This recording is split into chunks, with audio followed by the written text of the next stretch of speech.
On the second morning of April 1879, a picture bride named Sun-ok stood in the yard of a homestead not yet hers, gripping a kitchen knife with a blade worn thin from her mother's hand. 6 riders had come before dawn to burn the Halloran claim off its land, and the county's biggest cattle outfit backed every one of them with money, guns, and 40 years of unpunished habit. Everyone in Larkspur Hollow expected the widow's foreign bride to be found dead in the ash by noon. What the rancher Cole Halloran rode into instead, when he finally reached his own burning gate, was a thing the county would not stop talking about for 30 years. The Hallorans had buried Cole's brother 2 winters back and taken to believing the ground itself was cursed. So when word came from the shipping agent in Cheyenne that a bride had arrived from a photograph and a letter, the family sent her out to the north section alone, certain she would not last past the first snow.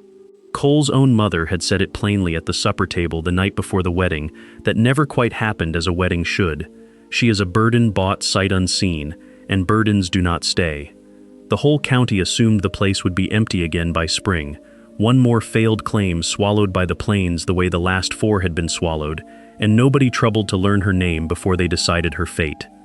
Sun-ok had crossed an ocean with nothing but a bundle wrapped in cloth, a ribbon from a hanbok she would never wear again, and the quiet, stubborn conviction that a piece of ground worked honestly could not be cursed, only unloved. She did not know yet that the 6 riders circling the fence at dawn worked for the outfit that wanted that same ground, or that the knife in her hand, the only inheritance her mother had pressed into her palm at the dock, would be the thing Cole Halloran heard about from 3 different men before he ever laid eyes on her again. The letter that had brought her across the ocean was 3 lines long, written in a hand too careful to belong to a man who cared, and it had promised a house, a garden, and a husband who worked cattle on land his father had cleared. It had not mentioned that the father was dead, that the mother blamed the daughter-in-law who never came for the brother's death, or that the Larkspur Cattle Company had spent 2 years trying to buy the north section out from under a family too proud and too broke to sell. Sun-ok learned all of it in fragments, the way a stranger learns a house by walking into its furniture in the dark. She learned it from the housekeeper's clipped answers, from the way the ranch hands looked at her boots instead of her face, from the silence that fell over any room she entered wearing her mother's ribbon in her hair. She kept working anyway. She scrubbed floors that had not been scrubbed since the funeral, mended fences with wire she taught herself to twist by watching an old drover do it once, and planted a garden in soil the family swore was too poisoned with alkali to hold a seed. Nothing came easy and nothing came kind, but she had crossed too much water to be undone by cold looks in a kitchen, and she told herself, the way she told herself most nights, that a house learns to hold whoever keeps its fire lit. Cole Halloran had been gone 11 days rounding up strays pushed south by an early storm, and he came back to smoke on the horizon before he came back to anything else.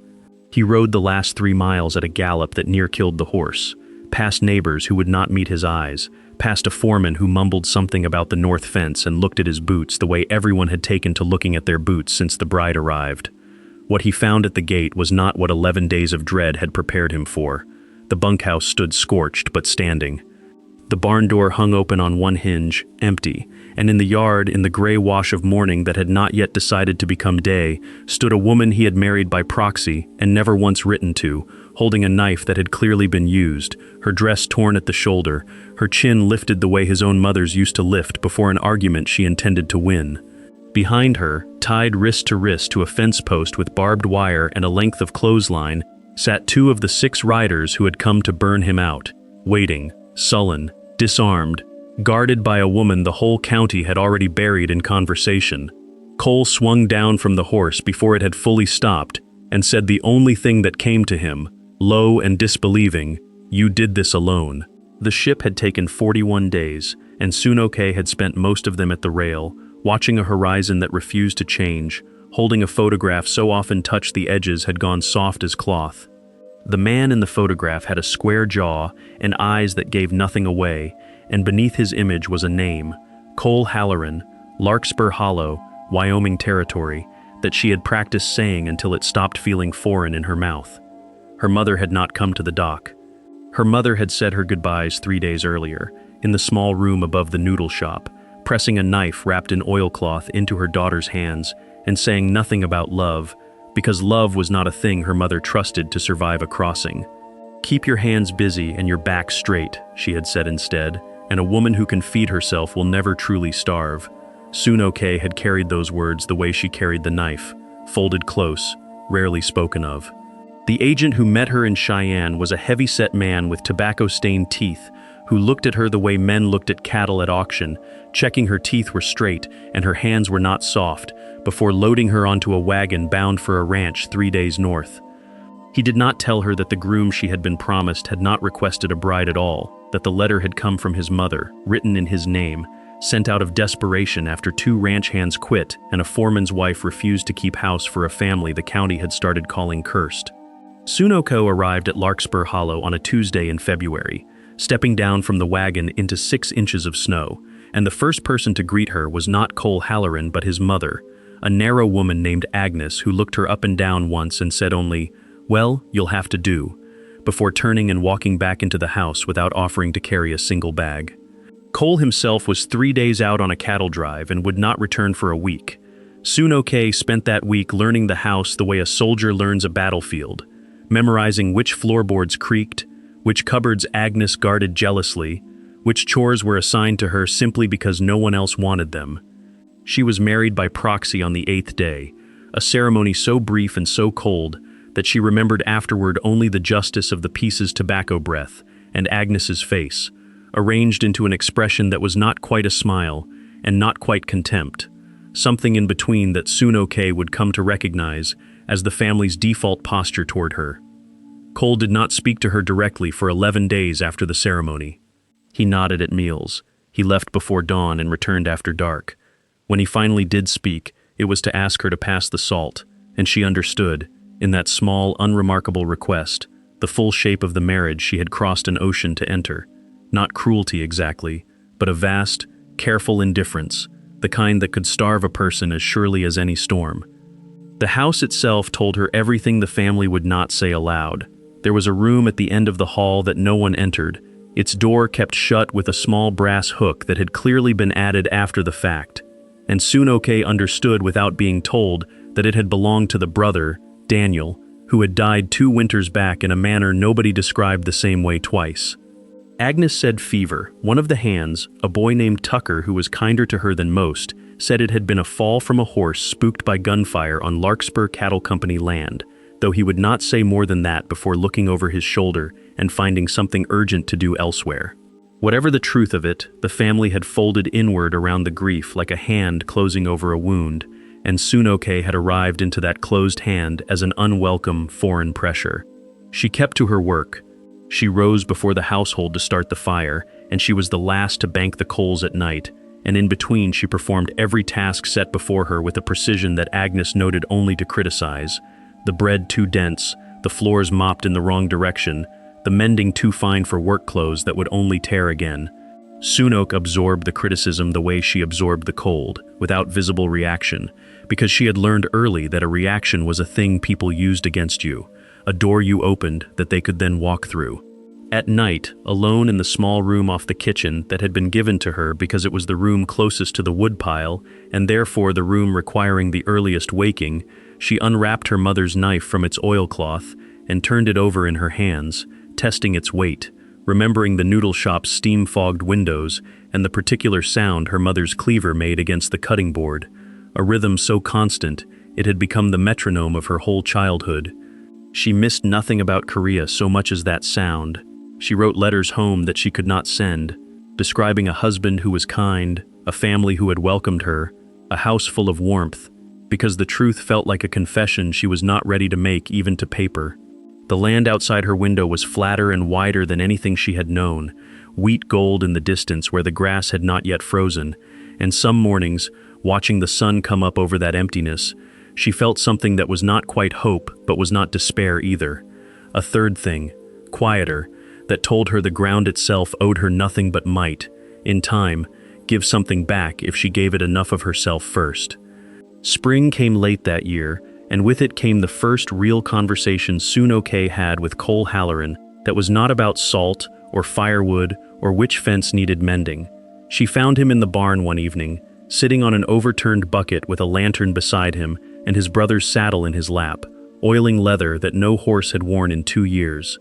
He did not hear her approach. She had learned to move quietly, another skill her mother had taught her without meaning it as a skill, simply as the way a woman survived a household where her presence was tolerated rather than wanted. And when he looked up and found her standing in the doorway, something crossed his face that she had not seen there before, a kind of unguarded grief that he clearly had not intended anyone to witness.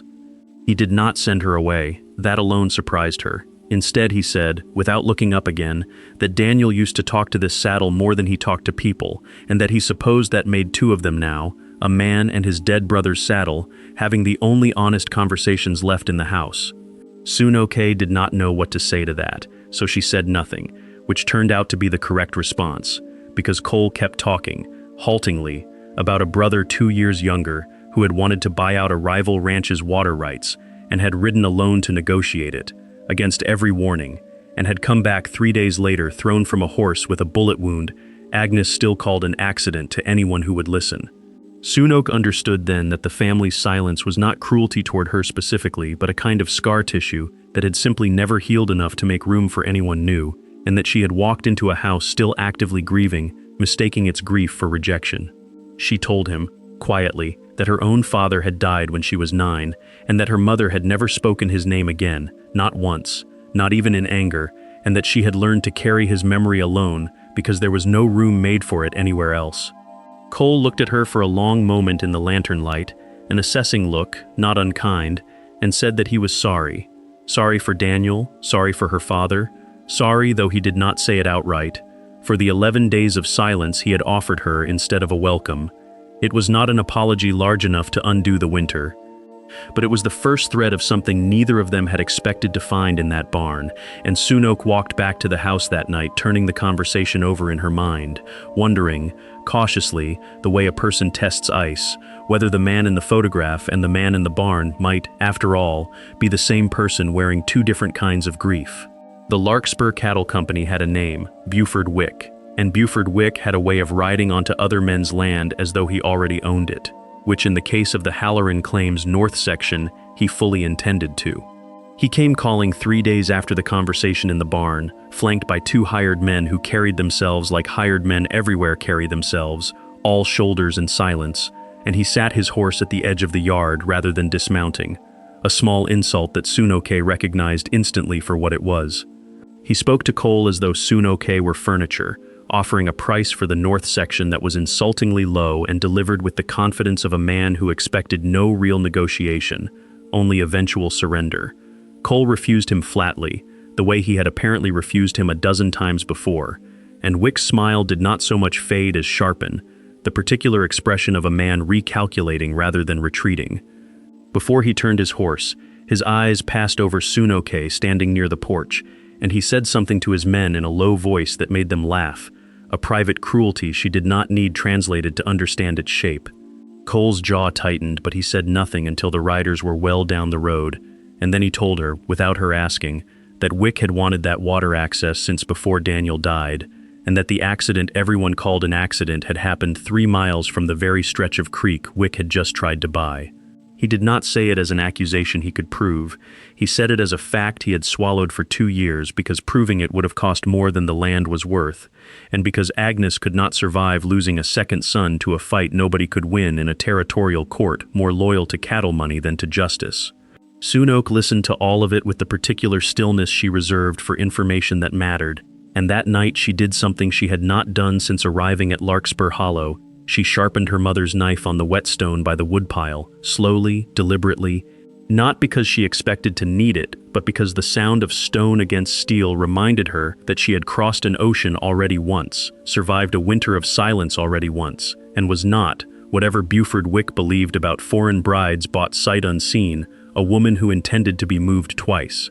Agnes Halloran did not soften toward her daughter-in-law so much as she simply ran out of energy for coldness, the way a fire burns hottest at first and then settles into something that still gives heat without the same violence. It happened gradually, over weeks, and it happened first not in words but in small transactions. A second cup set out at breakfast without being asked, a blanket left folded on Sunoke's bed during a cold snap, an old recipe card handed over wordlessly one afternoon, with instructions for a stew Daniel had loved as a boy. Sunok understood these gestures for what they were, offerings too proud to be named as apologies, and she accepted them in kind, without comment, because she had learned that naming a truce too loudly could scare it back into hiding. The garden had begun to answer her patience by then too. Where the family had sworn the soil was too alkaline to hold a seed, Sunoke had spent months hauling ash and composted manure into the beds, testing which corners of the plot caught the most sun, planting in patterns her mother had taught her for a different soil in a different country, and adjusting, row by row, until the first green shoots of cabbage and onion pushed up through ground everyone had already given up on. Tucker, the young hand who had first told her the truth about Daniel's death, took to bringing her wildflower seeds he found on the range, dropping them on the porch rail without a word. A courtship of friendship conducted entirely in silence and small offerings, the only language the ranch seemed to know.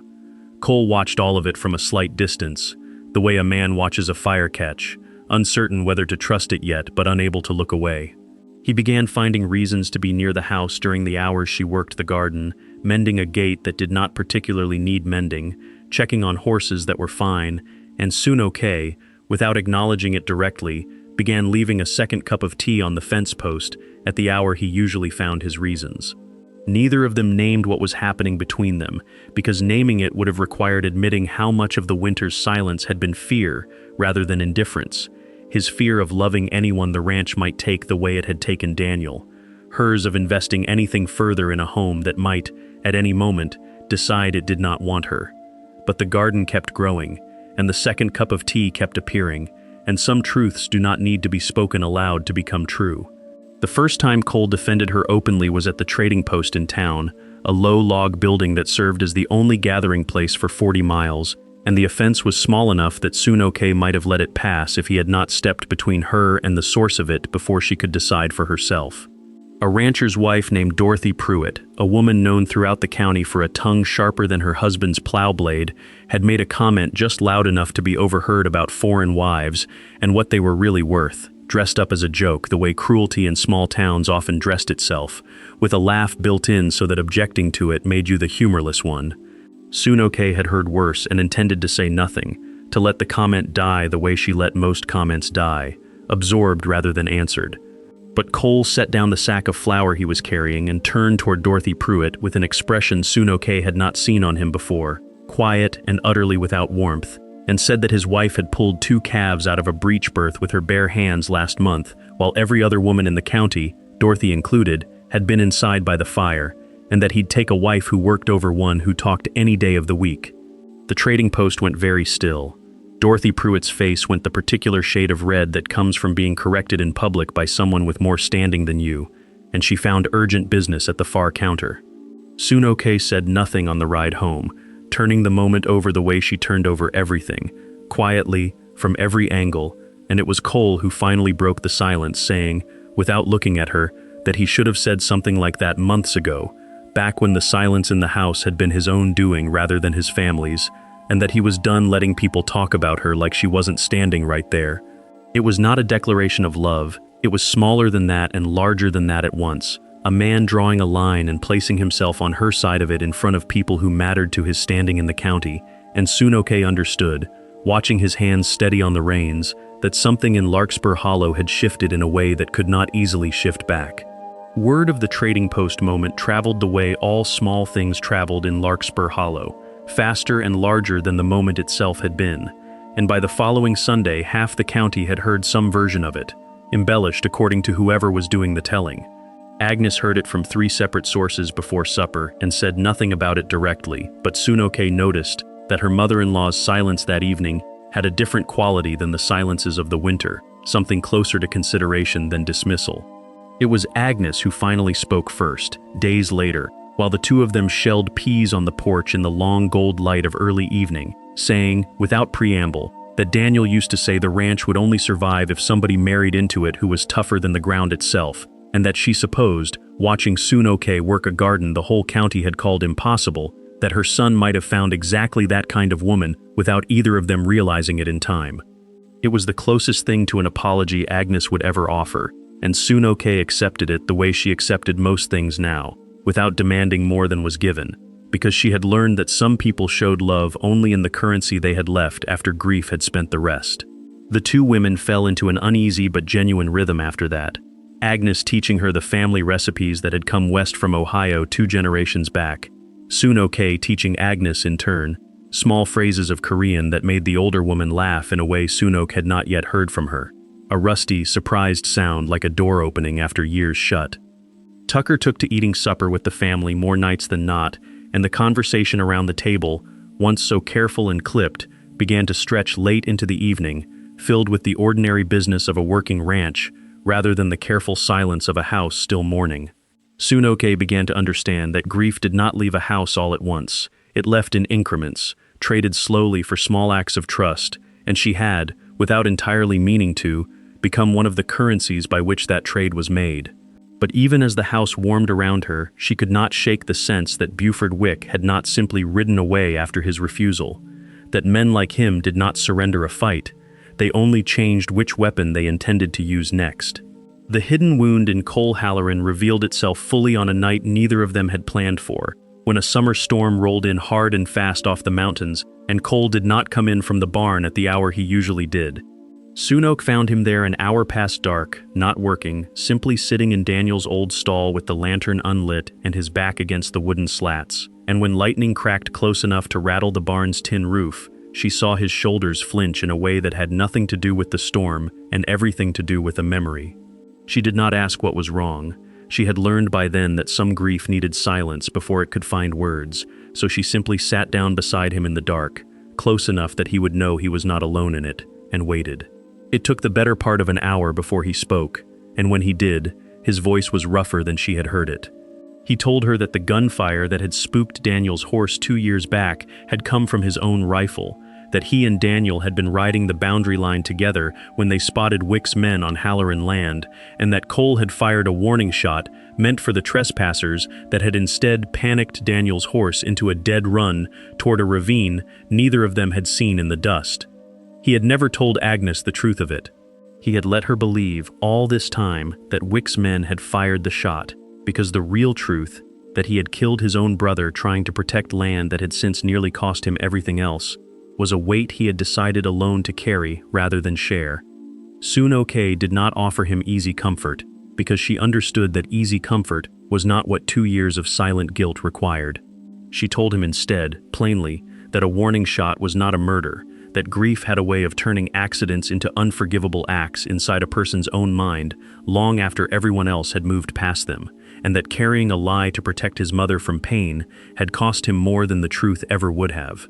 Cole wept then, quietly, the first tears she had seen from him, and Suno-ke held his hand in the dark barn with the storm still hammering the roof above them, understanding that she had just been given the true shape of the man she had married, not the cold rancher the county feared, but a man who had spent 2 years punishing himself in private for a single accident born of trying to protect the very family he now believed he had failed completely. The morning after the storm, something between them had changed in a way that could not be undone by daylight, and Suno-ke found herself thinking of Cole, not as the cold photograph she had crossed an ocean to meet, but as a man who had trusted her with the heaviest thing he owned. He did not speak of the confession again in the days that followed, but he found reasons to be near her more often, small and unspoken gestures that mirrored the ones she had once left for him.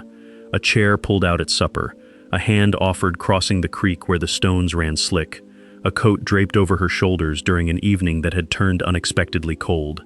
Agnes noticed the shift too, watching her son with the particular attention of a mother who had spent 2 years worried he might never again let himself want anything, and she said nothing to either of them about it, choosing instead to simply set the table for 3 with a warmth she had not shown in longer than anyone could easily remember. Suno-ke, for her part, began to let herself imagine a future in that house that she had not allowed herself to imagine during the cold months of winter. Not simply survival, but something closer to belonging, the kind of ordinary, unremarkable belonging she had watched other families take entirely for granted. She wrote a letter home that spring that she finally sent rather than burned, telling her mother, in careful, chosen words, that the husband in the photograph had turned out to be a man worth the crossing after all, though she did not yet know how to explain the particular shape of his grief, or her own growing tenderness toward it.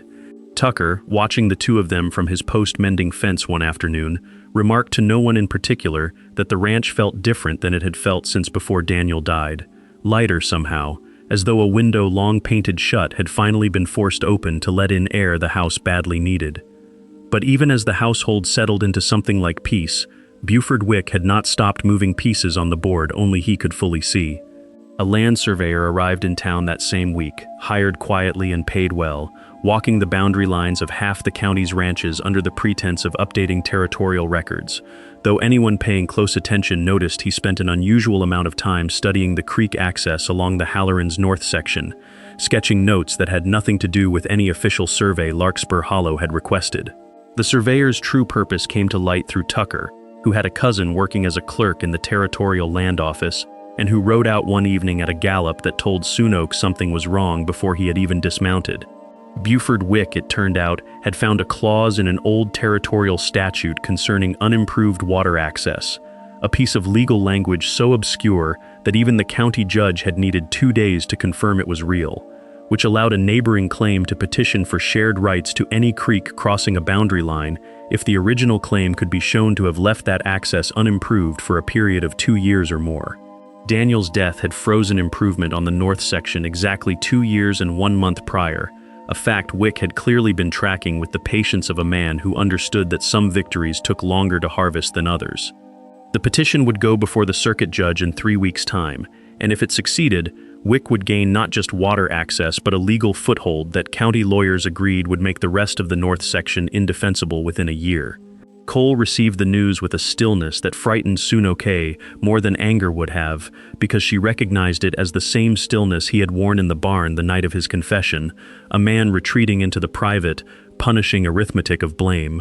He said quietly that this was exactly what he had feared since the night he fired that warning shot, that his brother's death would end up costing the family the land it was meant to protect, that his one mistake would ripple outward until it took everything Daniel had actually died trying to defend. Soon-Oak refused to let him retreat into that arithmetic alone. She reminded him with a firmness that surprised even her that the ground had not gone unimproved for 2 years by accident or neglect, that she herself had spent months coaxing a garden out of soil the whole county called poisoned, and that if Wick's petition rested on a claim of abandonment, then the two of them had spent an entire spring building the exact evidence that would unravel it. Cole looked at her for a long moment, something shifting behind his eyes, and said that he had married a stranger out of desperation and somehow ended up with a partner instead, which was, Soon-Oak realized as she turned the words over that night, the closest thing to a love confession the man had yet managed to say aloud. Building the case against Wick's petition became the work of the household for the next 3 weeks,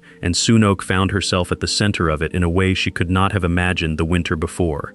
She walked the surveyor's own recorded path along the creek with Tucker, marking every place her garden's irrigation channel diverted water that Wick's petition claimed had sat untouched, and she stood in front of the county judge's clerk describing, in English still imperfect but entirely unshaken, the exact months she had spent hauling ash and manure into alkaline soil that the family itself had once called impossible.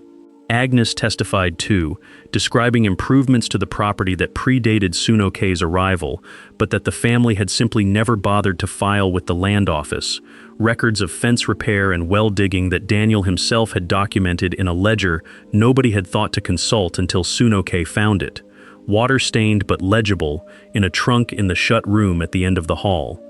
Opening that room for the first time was its own small reckoning, Agnes standing in the doorway with her hand pressed to her mouth while Soon-Ok searched the trunk with the careful reverence of someone handling a stranger's grief, and when she finally emerged holding the ledger aloft, Agnes wept in a way she had not allowed herself to weep since the funeral, grief and gratitude tangled together in the same breath. The ledger proved decisive in ways none of them had anticipated, showing improvement work dated barely 14 months prior, well within the statute's window, evidence that gutted the foundation of Wick's entire petition before it ever reached the judge's bench.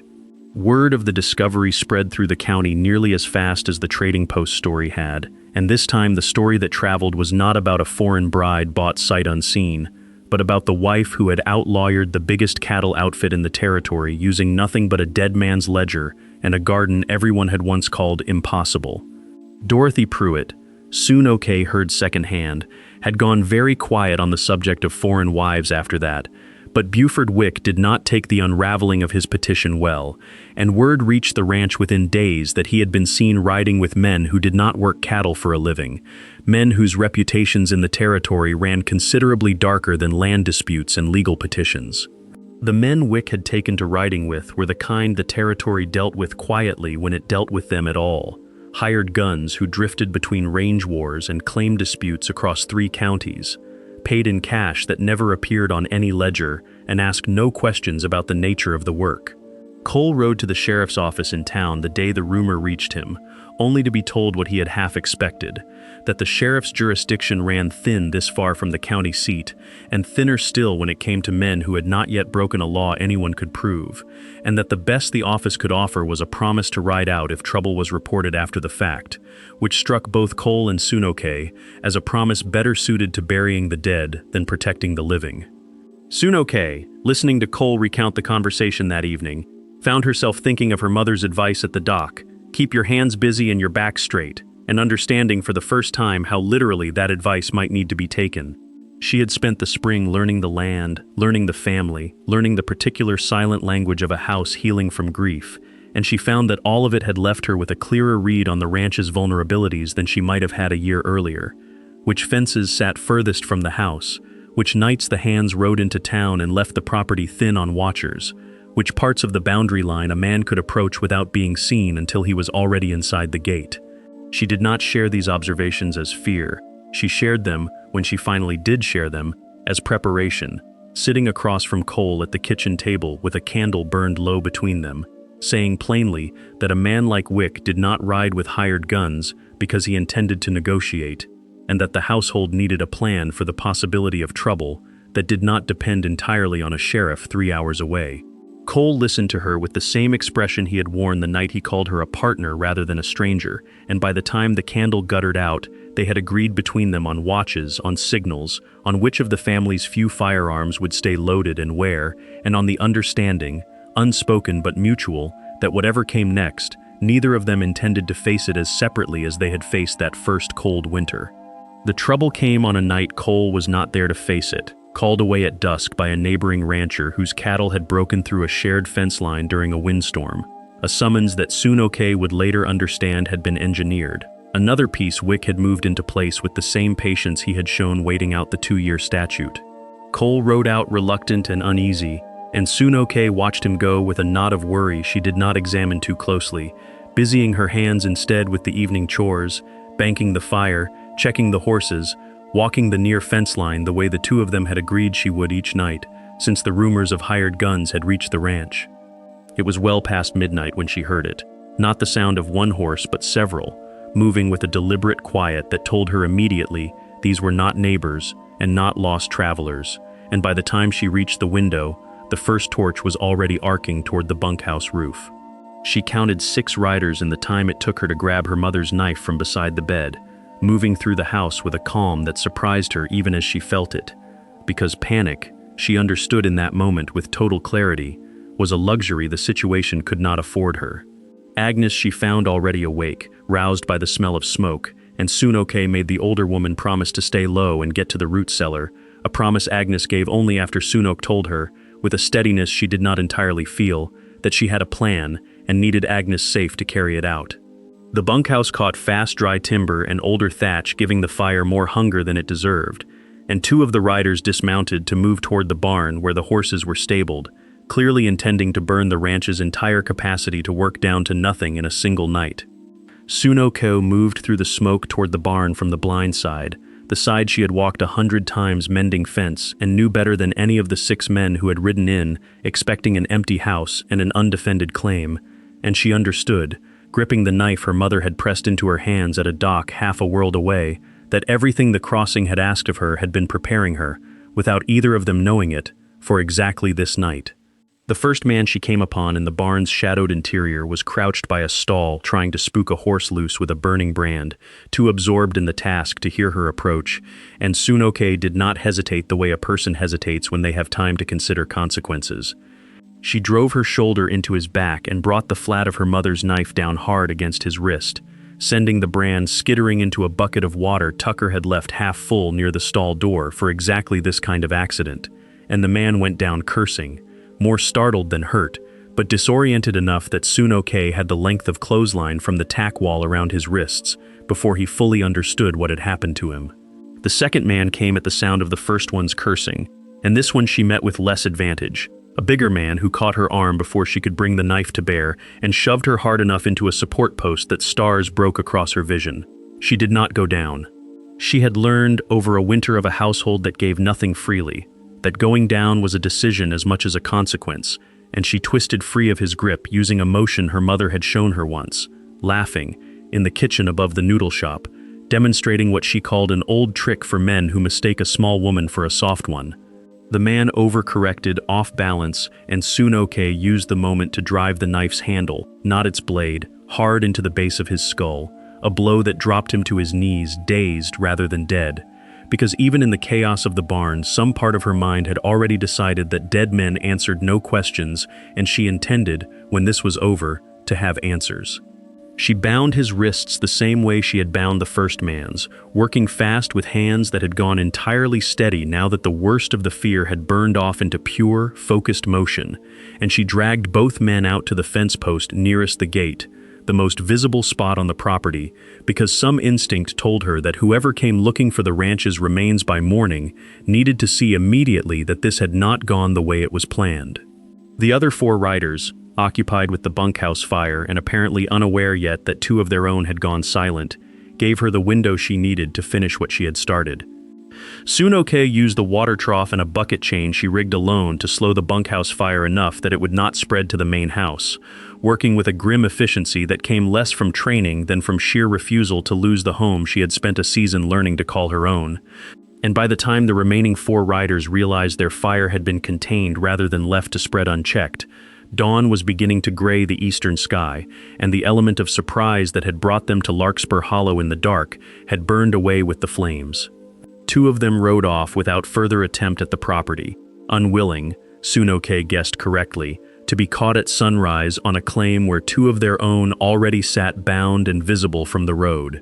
The final 2 lingered near the tree line, uncertain, until the sound of a galloping horse on the main road sent them scattering as well, leaving Sunoke alone in the yard with the 2 bound men, a smoldering bunkhouse, a torn shoulder seam, and a knife she had not needed to use as violently as she had feared she might. She stood in the gray wash of that not-quite morning, with her chest still heaving, watching the road for the source of the hoofbeats, and when Cole came into view riding harder than she had ever seen him ride, she understood, watching his face as he took in the scene, that the 11 days of silence between them the winter before had been erased completely by this single night, replaced by something that had no need of further proof. He was down from the horse before it had stopped, crossing the yard in a stride too urgent to be careful, and the first thing he did was not check the fence line or count the damage to the bunkhouse. He reached her, and his hands went to her shoulders, to her face, checking for injury with a desperation that told her more clearly than any words yet spoken exactly how much she had come to matter to a man who had once greeted her only by asking her to pass the salt. "You did this alone," he said again, disbelief and something like awe tangled together in his voice, and Sunoke, exhausted and aching and entirely unwilling to pretend otherwise, told him simply that she had not been alone at all, that she had been defending a home, and a home was never a thing a person defended by herself, not really, because everything she knew about holding a place together she had learned from the very ground and the very family that had once seemed determined not to want her. The 2 bound men, questioned separately by Cole, and later by a deputy who finally wrote out once word of an actual attack rather than a rumored one, reached the county seat, gave up Buford Wick's name within the hour, neither of them inclined to protect an employer who had not paid them enough to risk a hanging offense on his behalf. The confession, combined with the surveyor's suspiciously specific notes and the timeline of the failed water rights petition, gave the circuit judge more than enough to issue a warrant, and Wick, when the deputy and 2 hastily deputized ranchers rode out to his property that same afternoon, did not resist arrest so much as seem almost relieved that the pretense of legitimate business dealings had finally collapsed under its own weight.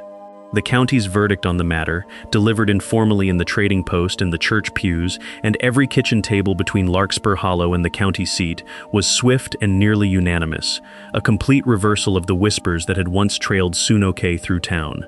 Dorothy Pruitt, in a turn nobody could have predicted the winter before, arrived at the ranch 3 days later with a pie and an apology so awkward it made Agnes laugh out loud for the first time in longer than anyone could remember, and Sunoke accepted both the pie and the apology with the same measured grace she had extended to every insult the county had offered her, because she understood, watching Dorothy's discomfort, that public opinion was a fickle current, and she had learned not to build anything on it, only on the steadier ground of the people who had actually stood beside her when it mattered. The bunkhouse would need rebuilding, and the fence line would need mending, and the county would talk about the night of the fire for longer than Sunoke cared to be talked about, but none of that weighed as heavily on her in the days that followed as the quieter transformation happening inside the house itself, where Cole had begun, tentatively at first and then without hesitation, to speak of a future on the ranch that included her not as an arrangement he had inherited, but as a life he had chosen and intended to keep choosing.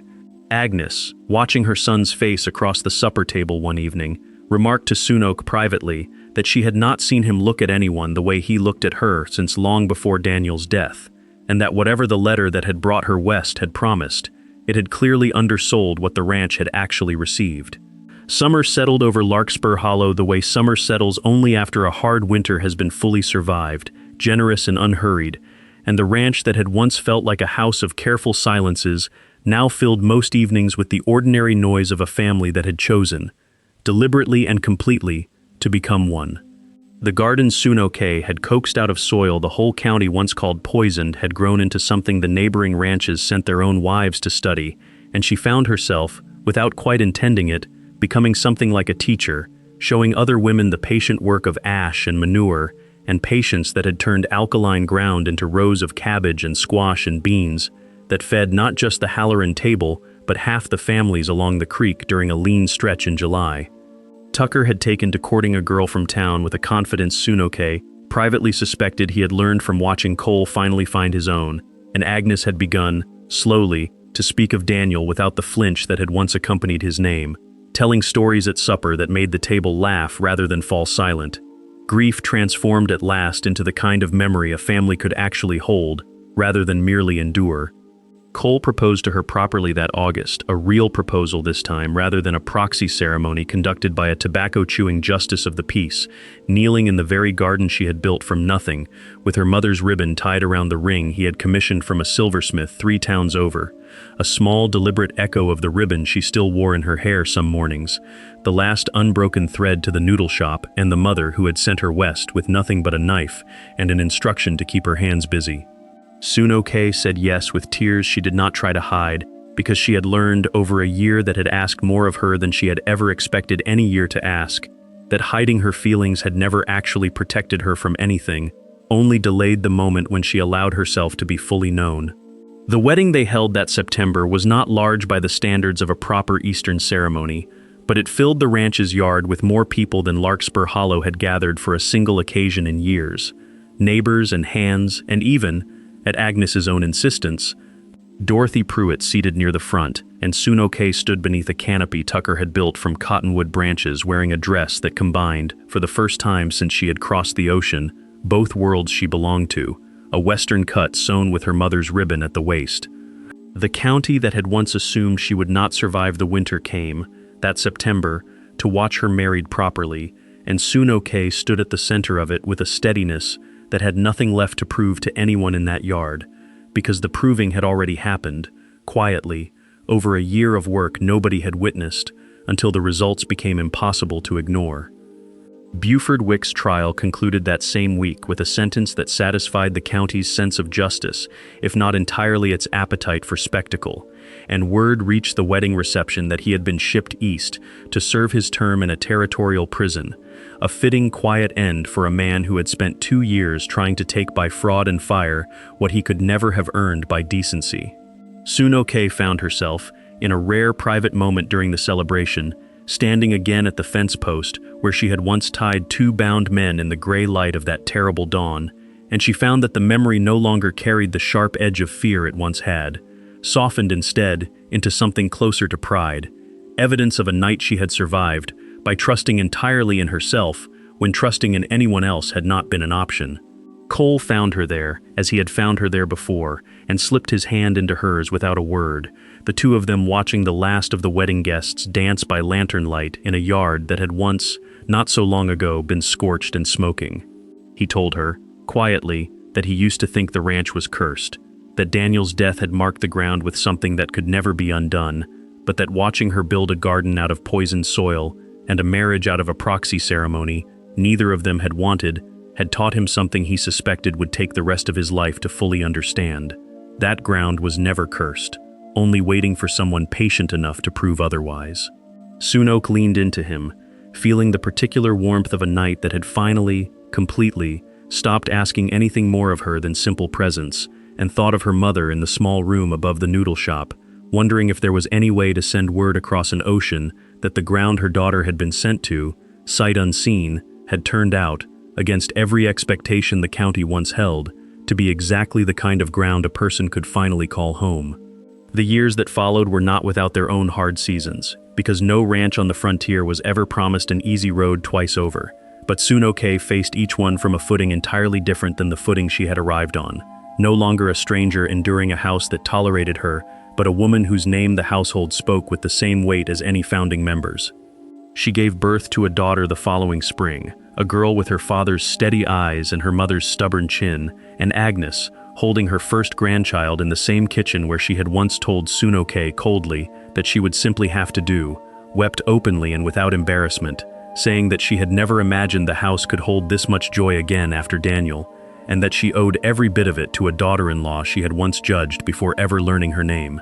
The knife that had saved the ranch on the night of the fire found a permanent place on the kitchen wall, mounted not as a trophy but as a tool still very much in daily use, and Sunoke told the story of it to her own daughter years later, exactly the way her mother had once told her stories over the noodle shop's steam-fogged windows, not as legend but as instruction. A woman who can feed herself and defend what she has built will never truly be without a home. Tucker married the girl from town and took over as full foreman when age finally slowed Cole's father's old hands on the ranch, and the garden Sunoke had built from impossible soil expanded year over year until Larkspur Hollow had, without anyone quite deciding it should, become known throughout the territory for produce that outsold half the county combined. Dorothy Pruitt's daughter, grown into a young woman who had heard the story of the fire told and retold at every gathering for a decade, once asked Sunoke directly whether she had been afraid that night, standing alone against 6 armed men with nothing but a kitchen knife, and Sunoke had answered, after a long moment of consideration, that fear had certainly been present, but that fear had never once been the largest thing in that yard. The largest thing had been the simple, unshakable refusal to lose a home she had only just, after a hard and lonely winter, finally learned to call her own. On the anniversary of the fire each year, a quiet tradition grew up around the Halloran table that no one had planned, but that everyone came to observe, a simple supper shared just among family, Agnes and Tucker and Cole and Sunoke, and, in time,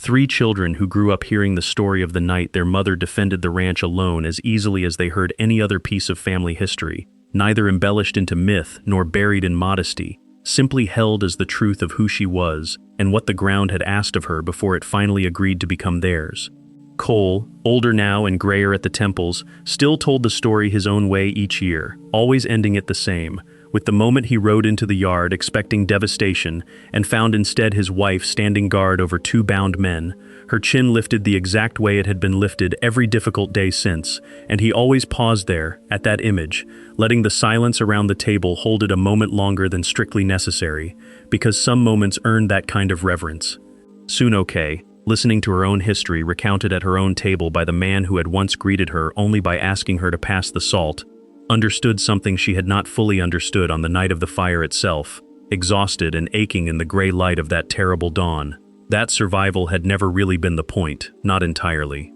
The point had been the slow, unglamorous work of turning a house of strangers into a family willing to stand for one another, the same patient labor she had once poured into soil the whole county called impossible, row by row, season by season, until what had seemed barren produced more than anyone standing at the fence line that first winter could have imagined. The ribbon from her mother's hanbok still hung, faded now but carefully preserved, on a nail beside the mounted knife in the kitchen, 2 inheritances from 2 very different worlds that had somehow, against every early expectation, come to belong equally to the same home. And when travelers passed through Larkspur Hollow and asked, as travelers occasionally did, about the ranch with the famous garden and the story everyone in the county seemed to know by heart, the answer they received was always some version of the same thing. Delivered with the particular pride of people who had watched a stranger become family, that the woman who ran that kitchen had once faced down 6 armed men alone with nothing but her mother's knife, and that the ground beneath Larkspur Hollow, for anyone still inclined to doubt it, had never once been cursed at all.